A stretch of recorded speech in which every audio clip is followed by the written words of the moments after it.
Madurai to Kashmir ட்ரிப்ல டே 5 கரெக்டா எங்க இருக்கும் பாத்தீங்கன்னா கோவால தான் இருக்கும். கோவால கரெக்டா ஆரம்பல் பீச்.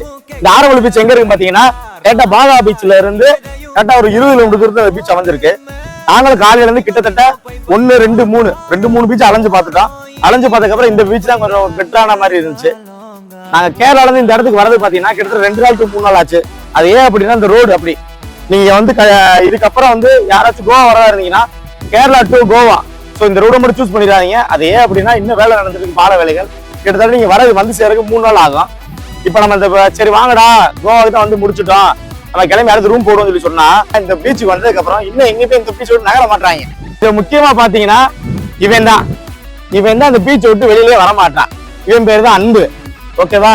இந்த நான் வந்து எதுக்கு எனக்கு சம்பளம் கிடையாது, எல்லாம் போய் இவன் இந்த பீச்சை விட்டு வர மாட்டான். நான் பசங்க ஆட்டோ ஓட்டிட்டு இருந்தேன், தரத்தர நிறுத்து வந்தாங்க. இவனுக்காக இந்த பீச்ல நம்ம ஸ்டே பண்ணிருக்கோம். ஸோ இன்னைக்கு நைட்டு நம்ம ரூம் ஸ்டே பண்ணிடுவோம். ஸோ நெக்ஸ்ட் நம்ம அடுத்த ஸ்டேட் போக போறோம். அது எந்த ஸ்டேட் போக போறோம்ன்றத நான் உங்களுக்கு நெக்ஸ்ட் வீடியோல அப்டேட் பண்றேன். ஸோ இதெல்லாம் பிடிச்சிச்சு அப்படின்னா லைக் பண்ணுங்க, ஷேர் பண்ணுங்க, சப்போர்ட் பண்ணுங்க. அப்பதான் நான் போற வீடியோ நீங்க பாக்குற மாதிரி இருக்கும். ஏன்னா எங்களுக்கே தெரியாது எங்க இருப்போம்னு. நாங்க ரோடு சரியில்லையா? ஓகேவா? சோ எங்களை ஃபாலோ பண்ணிச்சுங்க. நெக்ஸ்ட் வீடியோ அப்டேட் பண்றேன். Tata, bye bye.